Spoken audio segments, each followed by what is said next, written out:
Well, I already blew it. We're in Genesis 6. There we go. And I'm just not good at managing and talking and doing all that kind of stuff at the same time. This is all ad hoc, so forgive all of my mistakes. Someday, somebody might clean it up. Anyway, we're talking about Genesis 6 now, and this is after the genealogy of Seth. And I'm going to shift over so you can see the Bible. Um, I do that wrong every time. There we go. And so now we're in Genesis 6, talked a little bit about it last time. Came to pass when men began to multiply in the face of the earth, and daughters were born unto them, that sons of God saw the daughters of men, and they were fair, and they took them wives of all which they chose. So, who are the sons of God? Okay. Well, I'll tell you what, in Genesis 1, go back and read it again. Okay. Like begets like. God created everything to beget, to multiply its own kind. Angels do not beget humans. Humans do not beget angels. Okay. This is a myth generated probably from the book of Enoch, but and other places. But do not believe extra biblical things. Those books do not have the security paper of the Bible, the second layer, and so they are basically nonsense. Okay, as far as interpreting scripture goes. Okay, we don't use outside sources to interpret scripture. So, who are the sons of God then? The sons of God are the ones who are faithful to God. Adam is called a son of God. Okay, you say, wait a minute. And where is that? Well, in Genesis 38, when uh, Judah has three sons, okay, his Er, Onan, and Shelah. Er, and I got to show you this now, I guess. Er means awake. Okay. Well, let's play a little riddle game here. Okay. If we're going to do the opposite of awake is asleep, which is the same as being dead, which is the same as being in the dust. Okay. So if we reverse this now, you have he was called awake, which means he was called alive and from the dust. Okay. So who was called alive from the dust? Adam. Adam was called alive from the dust. Okay. And why did Er die? Because of sin. Why did Adam die? Because of sin. Er represents Adam. Er is the son of Judah who represents God in the symbols. So we're not talking literally. We're always going to the symbols to see what it tells us about Christ. Okay. So God had three sons. The first one was Er or Adam. The second one was Onan. Onan is Israel. How do I know that? Because the real God said, Israel is my son. Let my son go. If you don't let my son go, I'll kill your son. Okay. And so Israel is called his firstborn son. And so, how could Israel be his firstborn son if Adam was there? Because Adam wasn't born. Okay, we have riddles. It all ties in. Sheila represents Joseph, the husband of Mary, and he never got the chance to bear the son of promise, the child of the promise. So, the first son, then, um, the sons of God, are those who are faithful to God. Okay, and or uh, Adam originally was not faithful to God, but God declared him to be faithful. I say, wait a minute, you're mixing me up now because Adam was a sinner and he died because of sin. Yes, but what did God do for Adam? He covered him with skins, and the word for skins, oyer, sounds like ire. Ire is light, which is God's holiness. Oyer is skin, and it's something like God's holiness. He covered him with something that was like his holiness. So he declared him to be righteous. Okay. Well, that doesn't isn't fair. We keep looking back to Adam and saying he's the cause of all my problems. No, he's not. You're the cause of all your problems. Okay. Well, that's not exactly true. We talked about it in the talk, where sometimes we jump up and down in sin and it bounces off the wall and slaps us back. Then we cause our own problems. Sometimes you jump up and down and your waves slap me, and you're the cause of my problem then. And sometimes I'm the cause of your problem.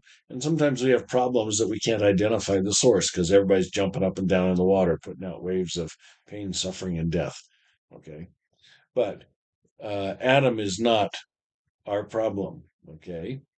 We are not being punished for Adam's transgressions or sins, Eve's transgression and Adam's sins.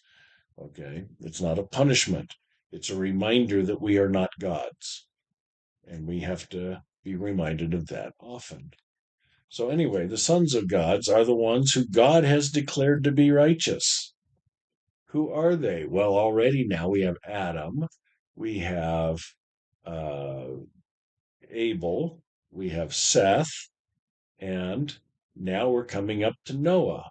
Okay, now God already judged the world. Let's see what goes on here.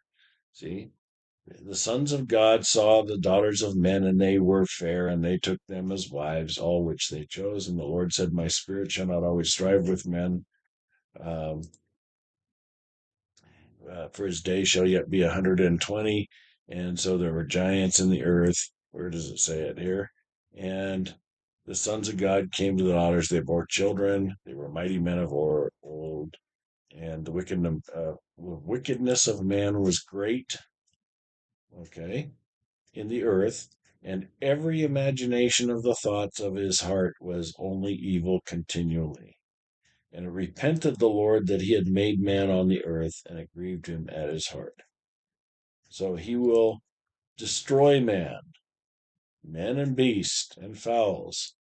But Noah found grace in the eyes of the Lord.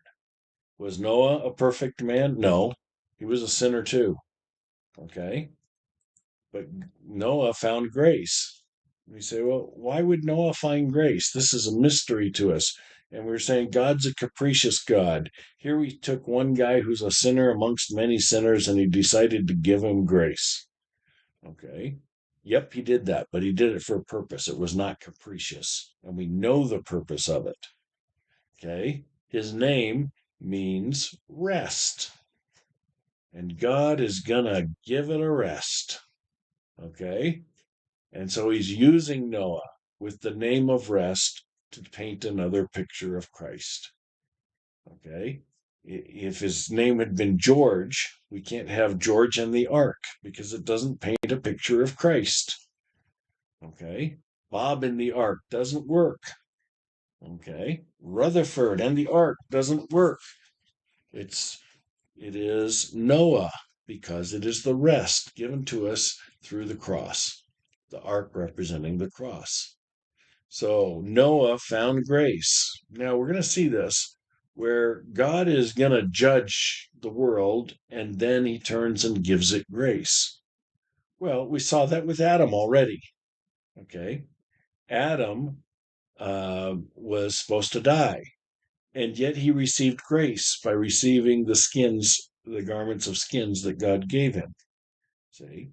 It's a picture of God's grace right there. And everybody said, oh, well, God cursed him. No, he gave him grace and then taught him another, lesson too on holiness. And so that's what we're seeing here is these men have been declared, the sons of God have been declared to be righteous. Okay. And what did they do though? Now all of a sudden they took daughters of men. Okay.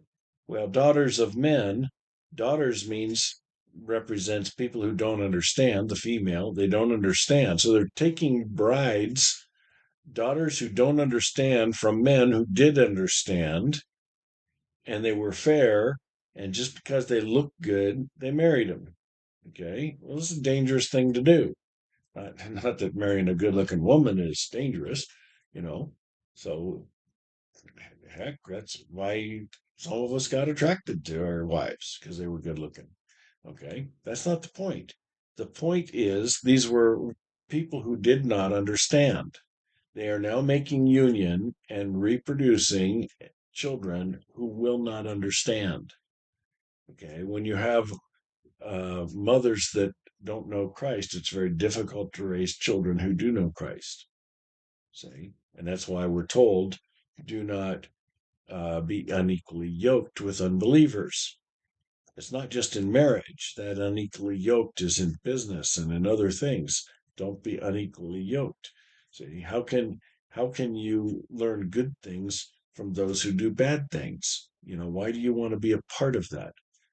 And so here we saw that the opportunity to teach who God is gone. We're reproducing children raised by mothers who don't know God. Okay. Why was Nineveh going to be destroyed? Because there was nobody there to tell them about God. And as soon as there was one guy there to tell them about God, God gave them mercy. In a world where people are dying, okay, and not knowing God, one person who knows God can make the difference. Okay. So, um, this is not angels and women getting together. Okay. Those things are so silly. Those myths are so silly. Do you know what an angel, why the angels all have male names? Because they know God. They understand. Okay. Do you know why men will be like angels in the resurrection? Because we will know God. He'll give us a new name. We will know him. And that name he gives us will be that of Christ. When he looks at us, he doesn't see us. He'll see the tree. He'll see Christ. He'll see the work that Christ has done in us. He won't see us. I can be a pretty rotten guy on the inside, you know, but anything good you see is the work of Christ. So we get a taste of this. We see people who have been changed by the work of Christ. And that's what God looks at, is how Christ has changed you. So don't resist him changing you. Um, so anyway, his spirit shall not always dwell or strive with man, for he also is flesh. His days shall be 120 years. Now, people say, oh, well, see, this tells us that um, that's the limitation of man. We can't live to be 121 years. And how come we're only living to 60 or 70 or 80 and all this kind of stuff? And they're interpreting it in the physical world. The physical world is just a story, a reminder of the spiritual reality. But even in the literal, it's only 120 uh, years later that the flood comes. He's not talking about how long men live individually. He's saying, I'm going to wipe out mankind in 120 years. And it's 120 years later that the flood comes. Now, there were giants in the lands, okay? And, whoops, let's get back here. There we go. They are the distinguished ones. What are they distinguished for? The fall. Okay. So uh, this is Adam and Eve. They are the distinguished ones who are still alive. They are notorious for the fall, and the giants in the earth in those days. Now, is it giant people or giant animals? Doesn't matter. Okay, because we're not reading it literally. Um, let's go down and see what it says in the word here. Okay, and let's see.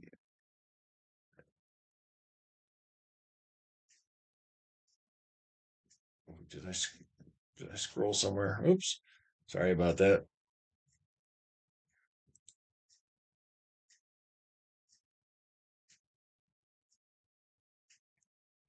I got lost. I do that.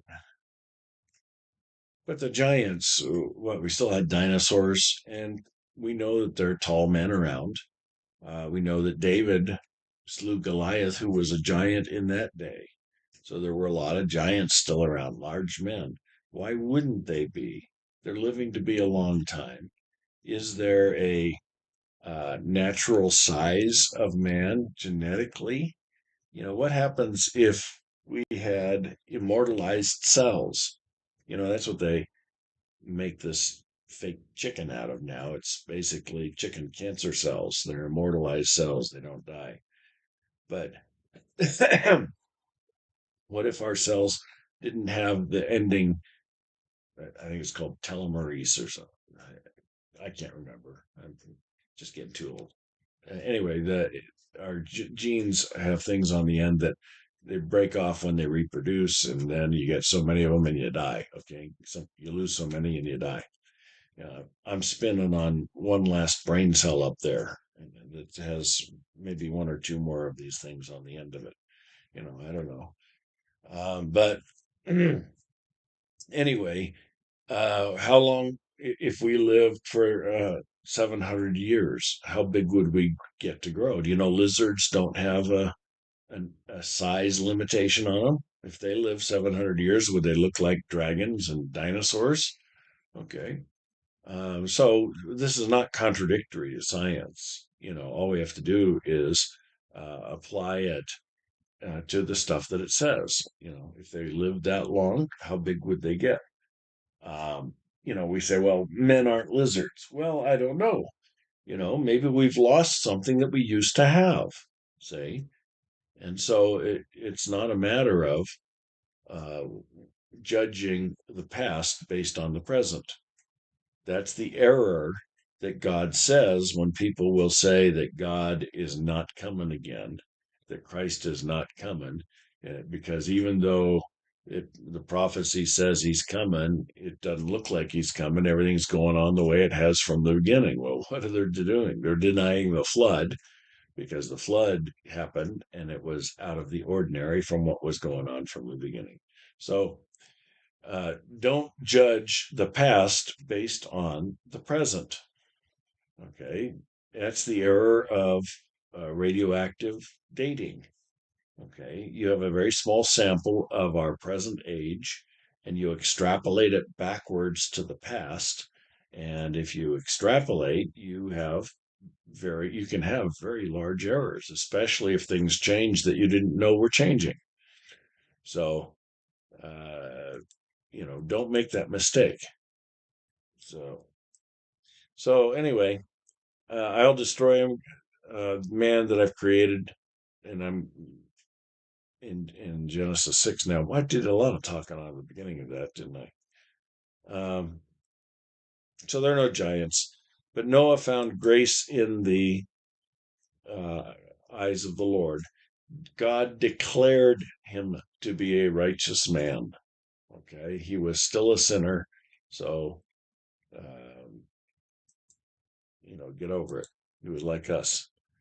And if you think that uh, the people of the Bible were just really super, super religious people and special and all that kind of stuff. Forget it.